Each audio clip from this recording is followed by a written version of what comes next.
Accusations of sexual assault against a U.S. Embassy employee arrested here in San Diego County. The charge that led to a much larger investigation. How a local mother is finding closure after her daughter dies from an overdose of fentanyl. And a story of redemption. One man's return to society after time in prison and why he makes sure he votes. ABC 10 News at 6 starts now. A U.S. Embassy employee is accused of drugging and sexually assaulting multiple women. He has San Diego ties and was arrested right here in our county. Good evening. I'm Kimberly Hunt. And I'm Steve Atkinson. Our Team 10 investigator Melissa Messiha shows us the shocking allegations against him.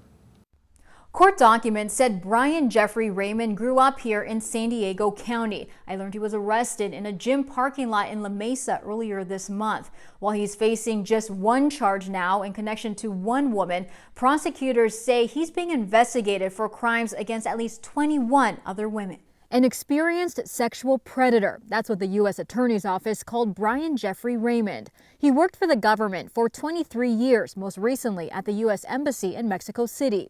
Federal prosecutors said for years he has exerted power and control over unconscious women, undressing them, sexually assaulting them, photographing them, and recording them without their knowledge or consent. Court documents show he's at MCC in downtown in quarantine custody due to COVID protocols. His attorney tried to get him released, but prosecutors said he poses a substantial threat to women.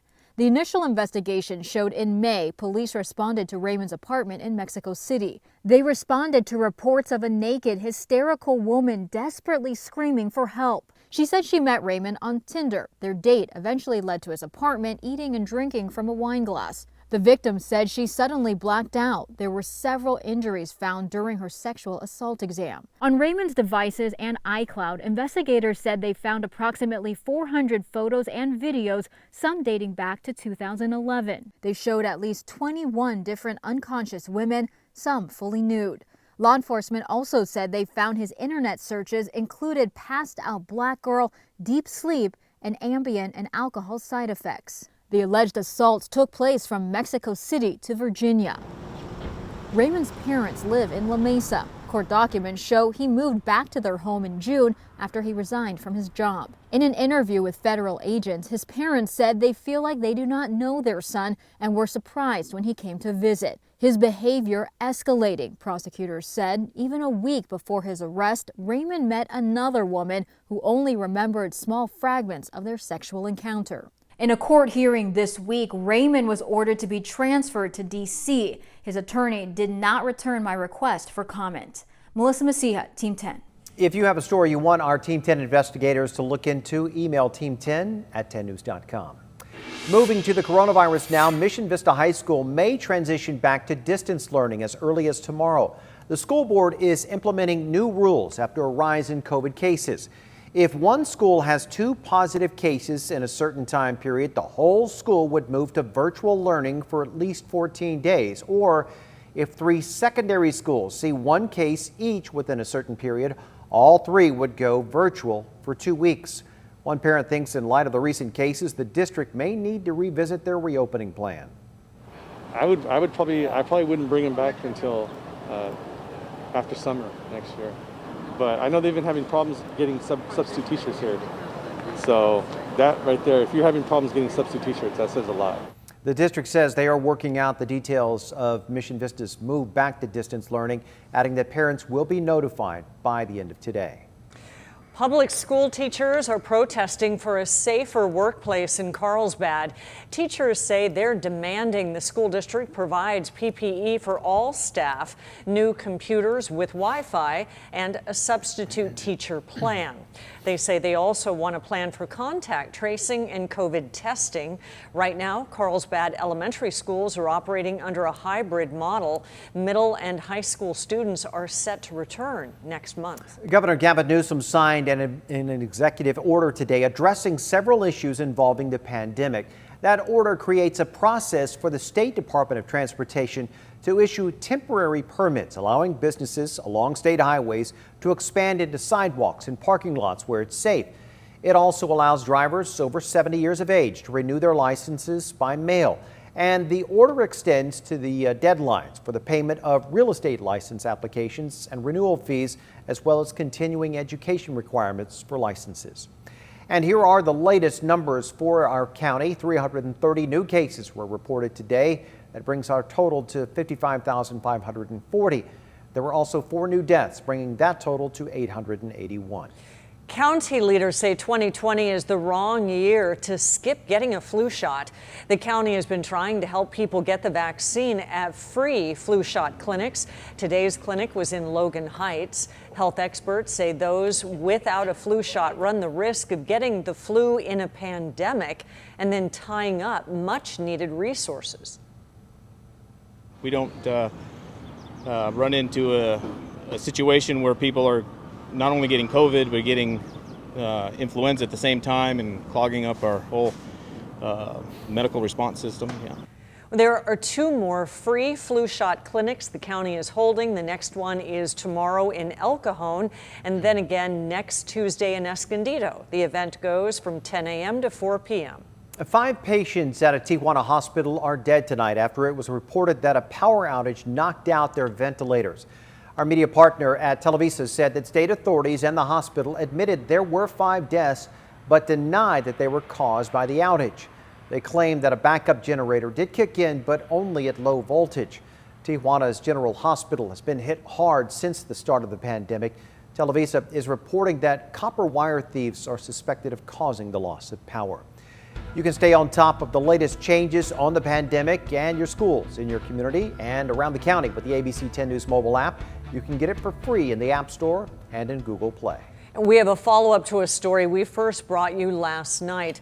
The Sheriff's Department is now releasing the Ring video of the mortuary worker arrested for allegedly stealing from a man's home after his death. Investigators say this is Sammy Gates using a gurney and a body bag to remove items from the man's Lemon Grove home just hours after he passed in August. Since his arrest, detectives have identified 5 other victims. Police say the Sheriff's Department, or please call rather the Sheriff's Department if you know of any others. I had the false belief that we were going to be okay. And that's one thing I warn parents about. Reeling from the loss of her oldest daughter, a mother is speaking out to keep other parents from living her trauma. ABC 10 News reporter Cassie Carlisle explains how she's finding closure.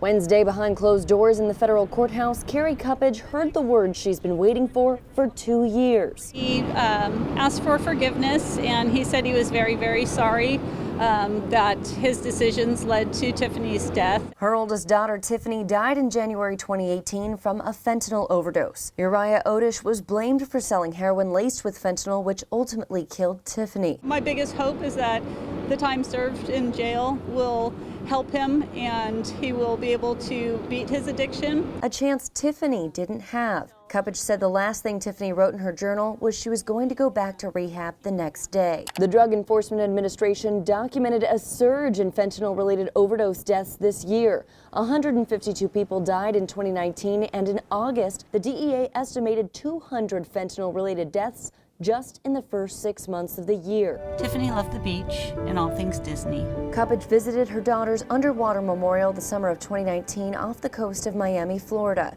Her ashes formed into a sea turtle, resting at peace. But those she left behind still struggle. Every time I get a real joyful emotion, it's just a backwash of just sad, and not a day has gone by that I haven't cried, that I don't miss her desperately. Saying if anyone wants to know the pain caused by fentanyl, ask her. Every single person that loves you is going to suffer for the rest of their lives. And so I would say, please don't do it. Advocating for more resources for addicts so they can recover. Cassie Carlisle, ABC 10 News. Odish was charged with conspiracy to distribute fentanyl and faces 14.5 years in prison. And anyone who needs help with drug addiction can call the San Diego County Access Line and their crisis line at 888-724-7240 or 211 San Diego. Both resources are free and available day and night. 3 people are dead after a horrific crash in Sherman Heights late last night. San Diego police say that an officer tried pulling over a car that had been reported stolen around 11 o'clock last night, but the driver then just took off. Eventually, the driver lost control on Market Street and slammed into a light pole and a tree. 2 people were thrown from the car. 3 people died at the scene. The 4th was taken to the hospital and is expected to survive.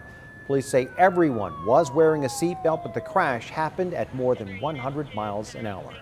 And a man is expected to be okay after he says 2 other men shot him in South Crest last night. The man told police the 2 men approached him while he was in his car about 11:30. He says they opened fire and he quickly drove off. He called 911. Dispatchers told him to stop on National near South 38th. Officers found him there and took him to the hospital. No word yet if anyone has been taken into custody. There's a new effort to end President Trump's controversial policy of forcing asylum seekers to stay in Mexico. More than 60,000 people have been forced into dangerous camps and shelters in Tijuana and other cities. The new lawsuit claims the policy denies the immigrants their right to see a lawyer. Our media partners at KPBS spoke with one of the lawyers working on the case about why it's so important. Out of everyone in MPP, about 0.3% of people get access to counsel, which is a very, very low number.